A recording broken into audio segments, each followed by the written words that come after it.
Bonjour, aujourd'hui on va voir ensemble les puissances.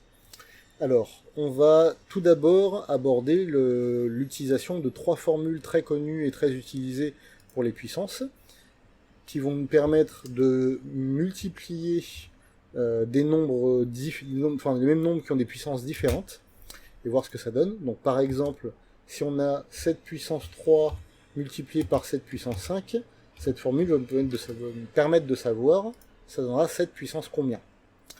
Ensuite, deuxième formule, deuxième cas de figure, le même genre de choses mais sous forme de fraction. Donc si on a 7 puissance 8, disons, divisé par 7 puissance 3, ça donnera 7 puissance combien. Donc ça c'est la deuxième formule. Et la troisième, ça va être avec des puissances de puissance. Donc par exemple, si on a 7 puissance 3 et le tout mis à la puissance 2, c'est équivalent à 7 puissance combien. Voilà. Donc voilà les trois formules que nous verrons ensemble. Et dernière chose, on va apprendre à utiliser et à comprendre ce que c'est que des puissances négatives. C'est-à-dire que si on a 7 puissance moins 2, qu'est-ce que ça veut dire exactement? C'est ce qu'on va voir également aujourd'hui. Alors, sans plus tarder, on va commencer avec la première formule, les puissances qui sont multipliées, mais avec le nombre qui est le même, mais la puissance qui est différente. Alors, je vais mettre la première formule en haut à droite. On va l'écrire avec des lettres, pour que ce soit une vraie formule. Donc si on a a puissance n multiplié par a puissance p, ce sera égal à a puissance n plus p. Alors qu'est-ce que ça veut dire tout ça déjà? Alors, lorsqu'on a a, ça va être un nombre. Donc là, on a un nombre multiplié par un autre nombre, mais en haut, on a une puissance qui est aussi symbolisée par une lettre, mais elle est différente. Ici, on a n, ici, on a p.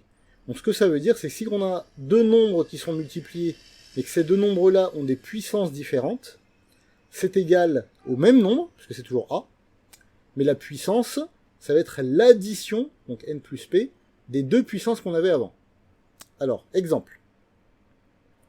Si on veut faire 8 puissance 5 multiplié par 8 puissance 3, et qu'on ne cherche pas à savoir combien ça fait exactement, mais juste à écrire ça avec une seule puissance. Mais dans ce cas-là, ça va faire 8 puissance 8, puisqu'on va additionner le 5 et le 3. Autre exemple, si on a 4 puissance 2 multiplié par 4 puissance 10, du coup on additionne, et ça nous donne 4 puissance 12. Donc voilà comment on utilise la première formule. Deuxième formule, ça va être avec des fractions. Donc si on a a puissance n divisé par a puissance p. Cette deuxième formule va nous dire que ça va nous donner a puissance n moins p. Alors, qu'est-ce que ça veut dire exactement? Quand on a une fraction avec les deux mêmes nombres, comme tout à l'heure, et que les puissances sont différentes, si on fait n moins p, et que n c'était celle du haut et p c'est celle du bas, c'est-à-dire qu'on doit toujours faire la puissance du haut moins celle du bas. Alors, on va faire quelques exemples encore une fois. On trace un petit trait. Si on a 13 puissance 8, disons, divisé par 13 puissance 2. Donc là, on fait la puissance du haut moins celle du bas. Et celle du haut moins celle du bas, ça va nous donner 8 moins 6. Donc ça fait 13 puissance... 8 moins 2, pardon. Et ça va nous donner 13 puissance 6. Donc voilà comment on va appliquer la deuxième formule. Maintenant, troisième formule. Si on a a puissance n et que le tout est mis à la puissance p, ça va nous donner a puissance n fois p. Voilà. Donc, petit exemple encore une fois. Si on a 7 puissance 2, et le tout est mis à la puissance 5, ben ça c'est équivalent à 7 puissance 10, parce qu'on va multiplier le 2 et le 5. Donc voilà comment on utilise ces trois formules dans le but d'écrire des calculs avec des puissances, mais sous forme plus simple. Donc le but n'est pas nécessairement ici de trouver le résultat final, en tout cas sous forme décimale, mais de l'écrire sous forme d'un seul nom avec une seule puissance. Alors une fois qu'on a compris ça, il y a plusieurs choses à préciser, parce qu'il y a pas mal de cas particuliers dans tout cela, ou enfin pas vraiment particuliers, mais de cas un peu complexes qu'on va aborder. Mais d'abord, il faut qu'on parle des puissances négatives. Qu'est-ce que ça veut dire une puissance négative? On va pouvoir le déduire de la deuxième formule, hein, de cette histoire de calcul avec les fractions. Si on s'imagine, par exemple, 7 puissance moins 5, et qu'on voudrait savoir qu'est-ce que c'est. Alors on peut essayer de deviner, mais en fait, on va pas deviner, on va partir des choses qu'on connaît déjà. On sait d'après notre deuxième formule que 7 puissance moins 5, ça devrait être la même chose que 7 puissance 0 sur 7 puissance 5. Puisque notre deuxième formule nous dit que c'est la puissance du haut moins celle du bas. 0 moins 5, ça fait moins 5. Donc 7 puissance moins 5, c'est la même chose que 7 puissance 0 sur 7 puissance 5. Mais 7 puissance 0 sur 7 puissance 5, c'est quoi? 7 puissance 0, on l'a vu elle dans la précédente vidéo, 7 puissance 0, c'est 1. Et 7 puissance 5, c'est 7 fois 7 fois 7, etc. On pourrait continuer comme ça. Donc 5 fois. Autrement dit, c'est juste 1 sur 7 puissance 5. J'aurais pu m'arrêter là déjà à l'étape d'avant. Donc 7 puissance moins 5, c'est égal à 1 sur 7 puissance 5. En maths, on appelle ça un inverse. Quand on a un nombre quelconque, donc par exemple 28, et qu'on le transforme en 1 sur 28, on appelle ça l'inverse. Ce qui n'est pas la même chose que l'opposé. L'opposé de 28, ce serait moins 28. Et l'inverse de 28, c'est 1 sur 28. Alors pourquoi on appelle ça l'inverse? Donc je vais mettre ici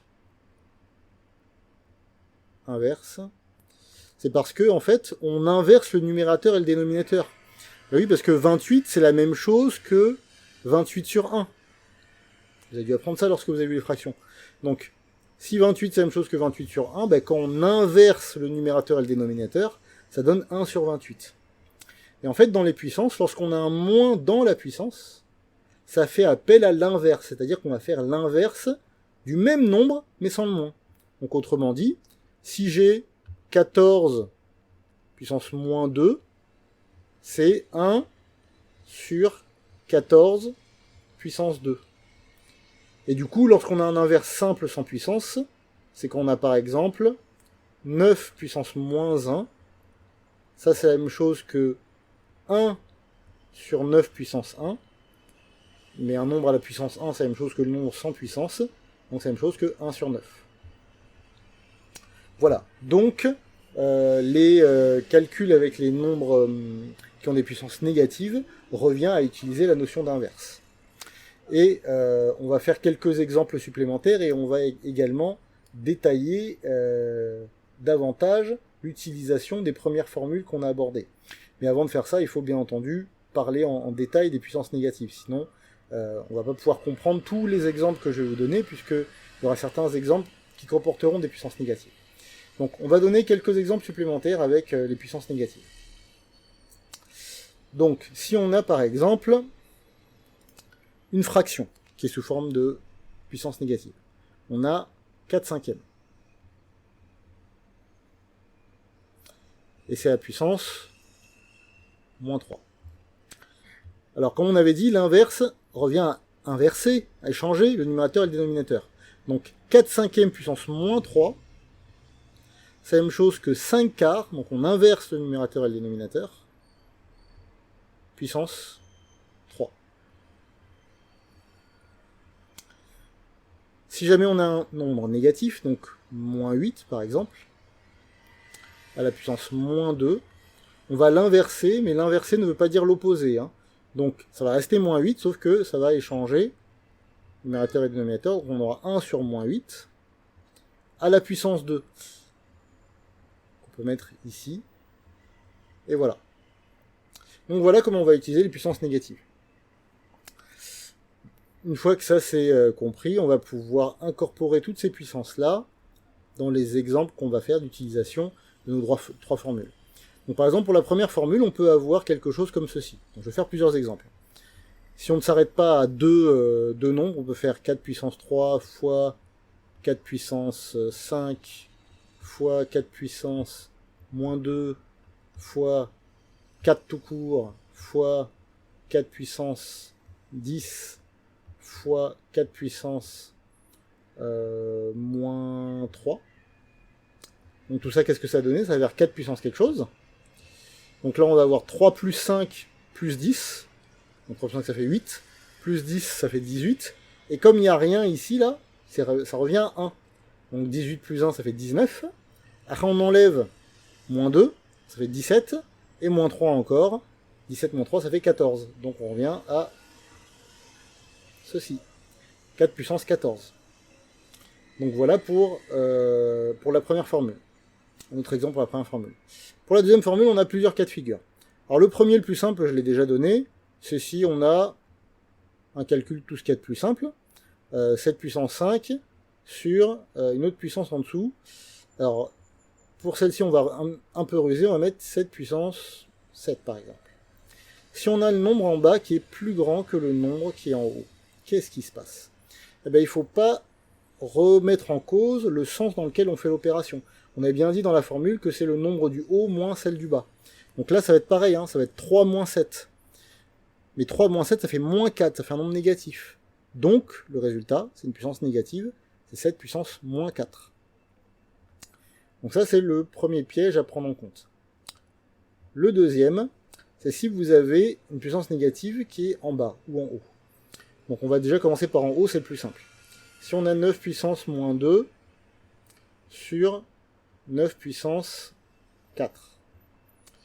Là, on fait le haut moins le bas, donc moins 2, moins 4. Moins 2, moins 4, ça fait moins 6. Donc ça va donner 9 puissance moins 6.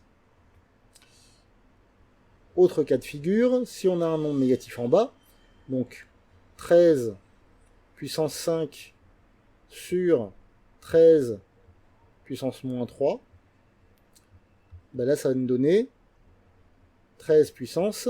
Alors attention, on fait le haut moins le bas, mais c'est pas 5 moins 3 qu'on fait, parce qu'il y a déjà un moins en bas. On fait 5 moins 3. Parce que c'est le haut moins le bas. Et 5 moins 3, ça revient à 5 plus 3. Donc 8. D'accord? 5 moins 3. Faites très attention à ce piège-là du nombre négatif dans le dénominateur, dans la puissance du dénominateur. C'est une erreur sur laquelle beaucoup d'élèves tombent. Donc il faut faire très attention à ce cas de figure-là. Voilà, on va encore donner d'autres exemples, donc on va effacer le tableau. Tout ça, on va enlever. Voilà. Et on a encore 2-3 choses à effacer. Ici. Voilà. Alors, d'autres exemples, d'autres cas de figure, si on a 2 puissances négatives maintenant. Si on a 5 puissance moins 2 sur 5 puissance moins 3. Donc ça va faire 5 puissance moins 2 moins 3. Et moins 2 moins 3, ça revient à moins 2 plus 3. Hein, je vais écrire le détail. Et moins 2 plus 3, ça fait 1. Donc 5 puissance 1. Oula. Le stylo s'est un peu emballé. Voilà. Donc ça donnait 5 puissance 1. Donc voilà pour tous les cas de figure avec la deuxième formule.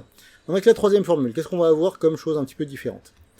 Donc si on a 7 puissance 3 et qu'à l'extérieur on a un nombre négatif, donc on fait une multiplication. Donc c'est 7 puissance 3 fois moins 2, ça fait moins 6. Si les choses sont inversées, pareil, donc 7 puissance moins 4 à la puissance 2, ça nous donnait 7 puissance moins 4 fois 2, ça fait moins 8. Et si nous avons deux nombres négatifs, donc 9 puissance moins 3, à l'extérieur on a moins 4, ça fait moins 3 fois moins 4, et moins 3 fois moins 4, ça fait plus 12. Donc là, le signe moins disparaît. Donc voilà tous les cas de figure auxquels il faut faire attention. Globalement, il faut juste se dire qu'on applique bêtement les formules, mais la chose à laquelle il faut prêter particulièrement attention, c'est qu'est-ce qui se passe lorsqu'on a un nombre négatif là-dedans. Donc vous avez des additions, des soustractions, des multiplications à faire en utilisant des nombres négatifs quelquefois. Donc ça nécessite d'être bien maîtriser les nombres relatifs, d'être bien au courant, bien connaître les règles, ne pas hésiter et bien savoir utiliser ces nombres relatifs lorsqu'on va faire des calculs avec les puissances.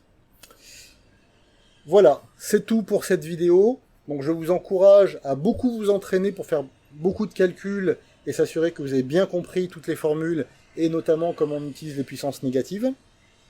Sur ce, je vous laisse et n'oubliez pas, l'entraînement rend performant.